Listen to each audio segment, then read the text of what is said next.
अब्दुल मुत्तलिब को ये हुक्म उस वक्त दिया गया जब वो अपनी मन्नत भूल चुके थे। पहले ख्वाब में उनसे कहा गया, मन्नत पूरी करो। उन्होंने एक मेंढा ज़िबा करके गरीबों को खिला दिया। फिर ख्वाब आया, इससे बड़ी चीज़ पेश करो। इस मर्तबा उन्होंने एक बैल ज़िबा कर दिया। ख्वाब में फिर यही कहा गया कि इससे भी बड़ी चीज़ पेश करो। अब उन्होंने ऊँट ज़िबा किया। फिर ख्वाब आया कि इससे भी बड़ी चीज़ पेश करो। उन्होंने पूछा, इससे बड़ी चीज़ क्या है? तब कहा गया, अपने बेटों में से किसी को ज़िबा करो, जैसा कि तुमने मन्नत मानी थी। अब उन्हें अपनी मन्नत याद आई, अपने बेटों को जमा किया और उनसे मन्नत का जिक्र किया। सबके सर झुक गए। कौन खुद को ज़िबा करवाता? आखिर अब्दुल्लाह बोले, अब्बाजान, आप मुझे ज़िबा कर दें।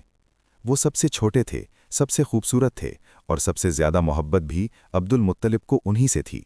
लिहाजा उन्होंने कुरानदाजी करने का इरादा किया। तमाम बेटों के नाम लिख कर कुरा डाला गया। अब्दुल्लाह का नाम निकला। अब उन्होंने छुरी ली, अब्दुल्लाह को बाजू से पकड़ा और उन्हें ज़िबा करने के लिए नीचे लिटा दिया। ऊँटों की कुर्बानी। जो ही बाप ने बेटे को लिटाया, अब्बास से ज़ब्त न हो सका। फौरन आगे बढ़े और भाई को खींच लिया। उस वक्त वो खुद भी छोटे थे। इधर बाप ने अब्दुल्लाह को खींचा। इस खींचातानी में अब्दुल्लाह के चेहरे पर खराशें भी आईं और इन खराशों के निशानात मरते दम तक उनके चेहरे पर रहे। इसी दौरान बनु मखजूम के लोग आ गए। उन्होंने कहा, आप इस तरह बेटे को ज़िबा न करें, उसकी माँ की ज़िंदगी ख़राब हो जाएगी। अपने रब को राज़ी करने के लिए बेटे का फ़िदिया दे दें।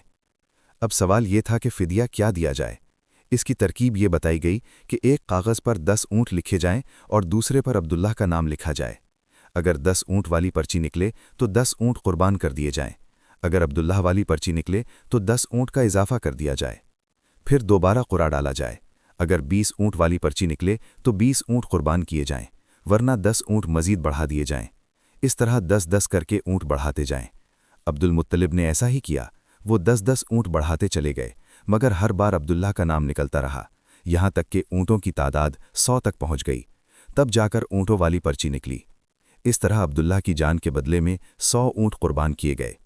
अब्दुल मुत्तलिब को इत्मीनान हो गया कि अल्लाह ताला ने अब्दुल्लाह के बदले 100 ऊँटों की कुर्बानी कबूल कर ली है। उन्होंने काबा के पास 100 ऊँट कुर्बान किए और किसी को खाने से न रोका। इंसानों, जानवरों और परिंदों सब ने इसमें से खाया। इमाम ज़ुहरी कहते हैं कि अब्दुल मुत्तलिब पहले शख्स हैं जिन्होंने इंसान की जान की कीमत 100 ऊँट मुकर्रर की। इससे पहले 10 ऊँट दिए जाते थे। बाद में यही तरीक़ा सारे अरब में राइज हो गया और कानून बन गया कि इंसान का फ़िदिया 100 ऊँट है। नबी करीम सल्लल्लाहु अलैहि वसल्लम के सामने जब ये ज़िक्र आया तो आपने इसकी तस्दीक फरमाई और फरमाया कि ये दुरुस्त है। और इसी बुनियाद पर नबी करीम सल्लल्लाहु अलैहि वसल्लम ने फरमाया, मैं 2 ज़बी हूँ, हज़रत इस्माईल अलैहिस्सलाम और अब्दुल्लाह की औलाद हूँ। हज़रत अब्दुल्लाह कुरैश में सबसे ज़्यादा हसीन थे। उनका चेहरा रोशन सितारे की मानिंद था। कुरैश की बहुत सी लड़कियां उनसे शादी करना चाहती थीं, मगर उनकी शादी हज़रत आमिना से हुई। हज़रत आमिना वहब बिन अब्दुल मुनाफ बिन ज़ुहरा की बेटी थीं। शादी के वक्त हज़रत अब्दुल्लाह की उम्र 18 साल थी। ये शादी के लिए अपने वालिद के साथ जा रहे थे कि रास्ते में एक औरत काबा के पास बैठी नजर आई। ये औरत वर्का बिन नौफल की बहन थी।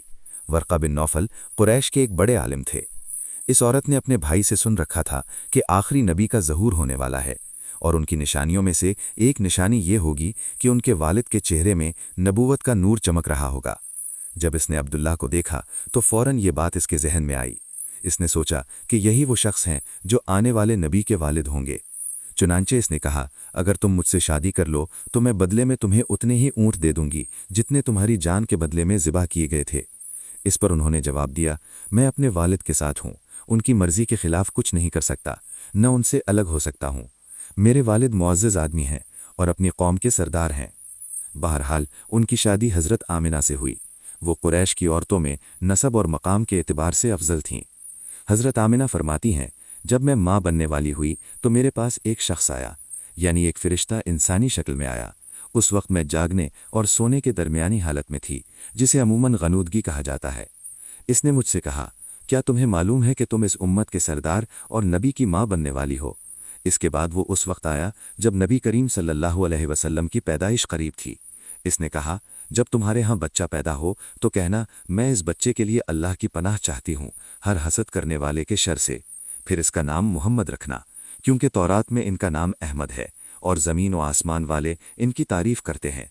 कुरान में इनका नाम मुहम्मद है और कुरान इनकी किताब है।